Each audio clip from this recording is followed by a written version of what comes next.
Teve alguma que todo mundo achou que era o cidadão era o criminoso lá, ou era o suspeito era de fato o criminoso, e com a perícia você falou, não. Não é esse cara, é outra pessoa, ou sei lá, nem era um homicídio? Já tem um caso assim que eu já lembro que ele vem muito na cabeça. Era uma moça que tinha sido estuprada e ela apontou um cara como sendo o seu estuprador. E esse cara foi preso. E ele dizia que não tinha sido ele, mas ela reconhecia, foi ele, eu tenho certeza, foi ele. E ele foi preso.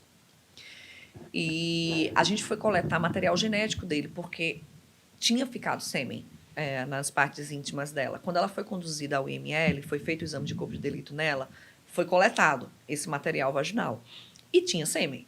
Então, a gente sabia que ali a gente tinha o DNA do criminoso.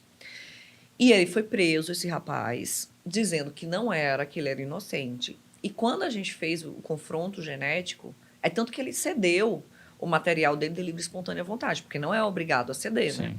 Então, ele cedeu, porque ele tinha certeza, não fui eu cedo quantos materiais foram necessários. E ele cedeu.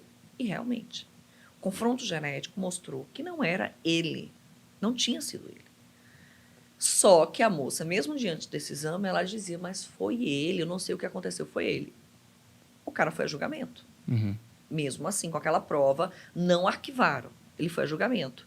E, pasme, o juiz o condenou por estupro. E o juiz partiu teve como justificativa a prova testemunhal. Que se ela reconhecia que era ele. Porque, assim, o juiz está no Código de Processo Penal também, ele não está restrito ao laudo, ele não é obrigado a julgar conforme o laudo pericial. Eu até estava vendo um dia desse, uma reportagem, não sei se era o da Atena, que ele falava assim, a prova pericial é a mãe das provas. Faz todo sentido, porque tem um peso muito forte, porque é uma prova científica. Porém, no nosso ordenamento jurídico, processual penal, não existe isso de mãe das provas, porque não existe prova, em regra, mais poderosa que outra. Então, o juiz, ele não está forçado a julgar conforme a conclusão pericial, desde que ele justifique, porque não julgou conforme. E, nesse caso, ele justificou dizendo que era muito forte o depoimento dela, que ela não tinha a menor dúvida de que tinha sido ele e que o condenava com base no reconhecimento dela. E esse rapaz, obviamente, se desesperou e foi para presídio e tudo mais. 4 meses depois, nós atendemos um outro caso que tinha um modus operandi muito similar a esse. Que era assim, a moça estava em casa, o cara entrou dentro da residência e trancou os familiares no quarto. É porque essa primeira moça, ela estava só com uma irmã, que era menorzinha. Então, a irmã nem servia para reconhecer. Mas ele fez novamente isso, pegou quem estava na casa, botou num outro cômodo e estuprou a vítima. Ele só entrava para fazer isso, ele não roubava. E fez isso. E era o mesmo modus operandi. E também tinha deixado sêmen na moça. E aí a gente atentou para comparar com o caso anterior.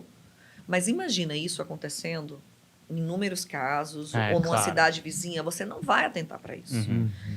Nesse caso, acho que foi Deus mesmo que botou assim na mão e se atentou e se comparou. E quando se comparou, viu que esse sêmen batia com o sêmen daquela outra vítima.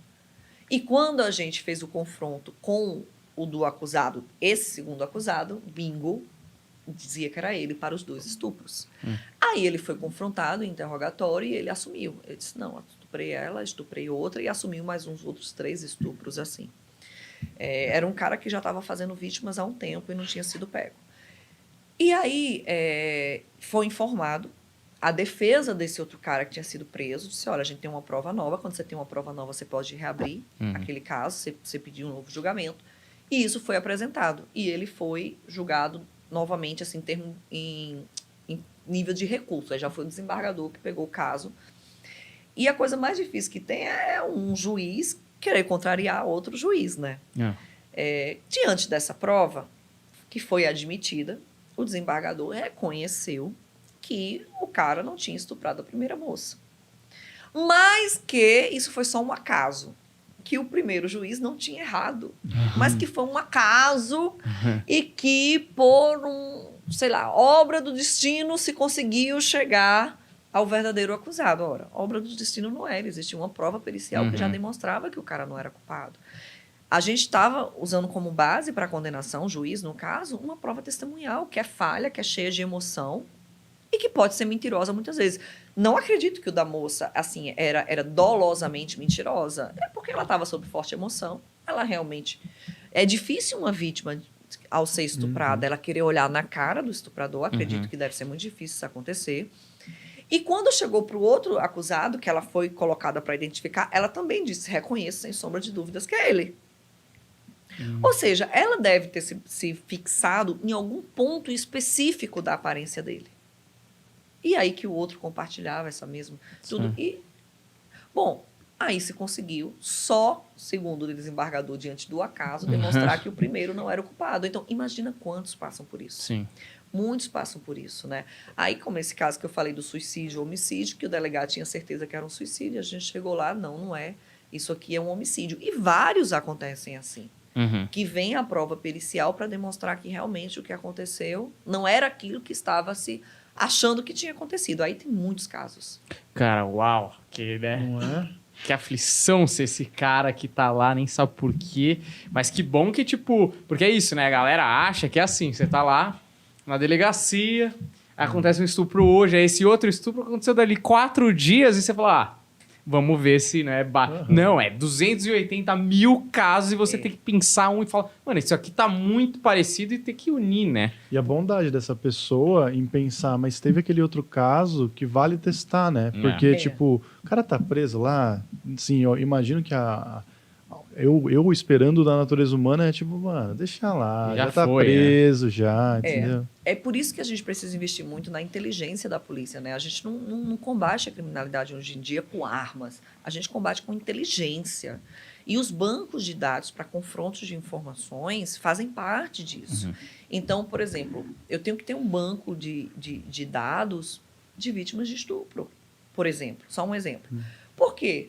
Uma vítima foi estuprada, naquele dia 40 são estupradas. Eu lembro que quando eu trabalhei no laboratório de físico-química, a gente trabalhava também com análise de sêmen, para confirmar que era sêmen. Sendo sêmen, a gente mandava para o laboratório de DNA. E ali eu tomei um susto ao ver a quantidade de estupros que aconteciam diariamente. Só em João Pessoa, que é a capital onde eu trabalho, eu vi assim que 40 e poucos estupros aconteciam, só na capital. Por dia. Por dia. Então isso é louco. Então, eu tenho que ter a inteligência atuando nisso, porque é um tipo de crime que o cara que comete, ele não comete só uma vez. É como a pedofilia. Ele reitera naquilo. Então, eu tenho que confrontar informações. Então, se eu tenho um banco de dados, que eu vou colocar informações quanto a modus operandi, regiões em que aconteceu, características físicas que a vítima fala, e linkar com o armazenamento de conteúdo genético no laboratório, ótimo. E aí, fazer com que esse banco seja inteligente para que numa hora que eu cadastre as informações, que ele já deu um match com outras que já foram cadastradas, ele me avisem. Aí a mesma coisa, a gente tem um banco de dados balísticos, mas nem todas as perícias têm. Por exemplo, lá onde eu trabalho não tem. Mas onde eu cadastro todos os projéteis que já foram retirados de vítimas de homicídio por arma de fogo, projéteis retirados no local, projéteis que eu já coloquei as características balísticas nele, para de repente, se esse projétil vindo daquela arma for utilizado em outro crime, o banco me diz, não, esse projeto que você acabou de cadastrar já foi usado num outro crime aqui, que foi esse crime aqui. Então, a inteligência. Se a gente não tiver um investimento em inteligência, a gente vai continuar cada vez mais com um índice de resolução de questões investigatórias lá embaixo. A gente precisa investir em inteligência, não em arma, não em viatura. Isso é importante, mas a inteligência hoje é o que combate o crime. É você linkar essas informações e é você chegar antes que aconteça. Por exemplo, assaltos a banco, a carros fortes, é você chegar antes que aconteça. Quando está sendo ali tramados, tem um dia, a gente chega antes. Isso é inteligência, sabe? Mas a gente ainda peca muito nos nossos governos por não fazer isso. Por quê? Porque não é visto. A população não vê a inteligência.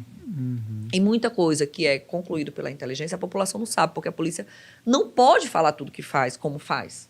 Então, muitas vezes, a inteligência resolve um caso, mas que a população nem vai saber. Aí pensa, para um governante, isso é interessante? Não, porque vai achar que não está investindo. Quando eu boto... Aí, por isso, quando a polícia comprar armas e viaturas, o que que acontece? Desfile nas ruas. Porque isso eu mostro. Olha, o nosso governante está investindo na polícia. Na verdade, não é isso que vai fazer a criminalidade diminuir. Aí, por isso que a perícia, ela acaba tendo tão poucos investimentos. Porque a gente não vai poder desfilar ali com o equipamento que recebeu. Tá entendendo? Então, isso é muito complicado.